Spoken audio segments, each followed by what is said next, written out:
On va rester dans l'univers de la musique. On va parler festival avec notre Jo Hume préféré au monde.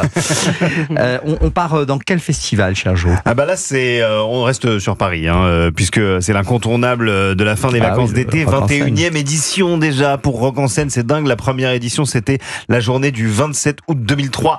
J'y étais avec à peine plus de 20 000 festivaliers, une dizaine d'artistes à peine. 10 ans, là. J'étais dehors, n'exagérons pas.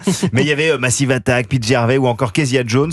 En l'espace de quelques années, Rock en Scène c'est devenu l'un des plus gros festivals de France puis d'Europe et il s'est ouvert à tous les courants musicaux. Et en 2025 ? Alors en 2025, Rock en Scène c'est du 20 au 24 août, donc 5 jours de festival, 5 scènes, 80 concerts, près de 200 000 personnes attendues. C'est l'événement musical à Paris, celui où tout le monde se retrouve un petit peu après les vacances d'été pour terminer tout ça en beauté. Et quels sont les artistes justement à l'affiche de ce festival cette année ? Alors du côté des têtes d'affiche, le festival a fait fort et éclectique avec le rappeur américain Kid Cudi, les rockers californiens des Queens of the Stone Age, la chanteuse soul Georgia Smith, le duo électro-français Justice ou encore l'anti-pop star par excellence Chappell Roan.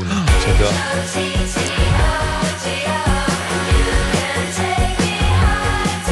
Mais l'un des intérêts de Rock en Scène, ce sont aussi et surtout les découvertes avec comme chaque année une scène dédiée aux nouveaux talents. Et de ce côté-là, l'édition 2025 est prometteuse avec de nombreux artistes émergents venus de tous les horizons.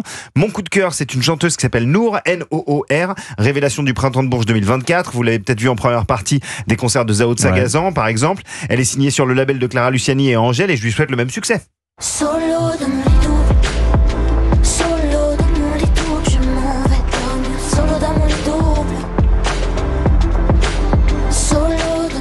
Solo dans mon lit double. Ça, je souhaite le succès à tout le monde, mais je ne souhaite ça à personne qui ne désire pas le vivre. Rock en Scène 2025, ça commence demain et c'est jusqu'à dimanche sur le Parc National de Saint-Cloud. Alors, on va parler d'un autre festival, mais Émilie et Jean-Carl, vous écoutez beaucoup la musique des autres ?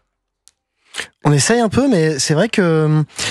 Il y en a beaucoup. Il y a beaucoup d'offres, quoi. Donc, c'est pas évident en fait, parce que à peine on découvre un truc, il y a un autre qui arrive et on n'a pas finalement. C'est difficile de s'attacher vraiment à la musique qui sort. Vous n'avez pas besoin d'écouter la musique des autres pour créer votre propre musique. C'est pas quelque chose qui vous nourrit forcément, ou au contraire même ça peut vous isoler si vous commenciez à écouter la musique des autres. Comment ça se passe ? Ouais, on essaye effectivement de voir un peu ce qui se passe quand même.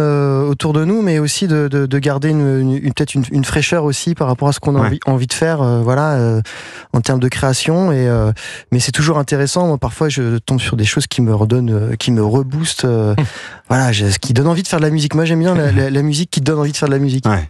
Allez, on a quitté donc Paris et on va aller dans les Pays de la Loire pour un nouveau festival. Exactement, plus précisément à Château-Gontier sur Mayenne, entre Le Mans et Angers. Le domaine de la Maroutière accueille du 21 au 24 le VNB Festival qui se veut généraliste et fédérateur, comme peut en attester une programmation plutôt éclectique.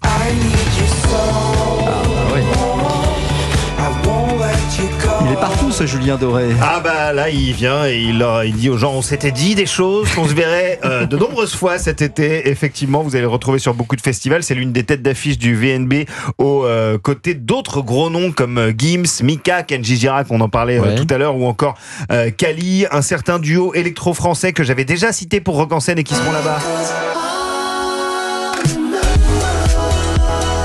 Le duo Justice, bien sûr, qui va donner des fourmis dans les hanches de tous les festivaliers. Et croyez-moi, la programmation du VNB réserve beaucoup d'autres belles choses. Elle est à retrouver évidemment en intégralité sur le site du festival, tout comme celle de Rock en Scène. Merci, Jo.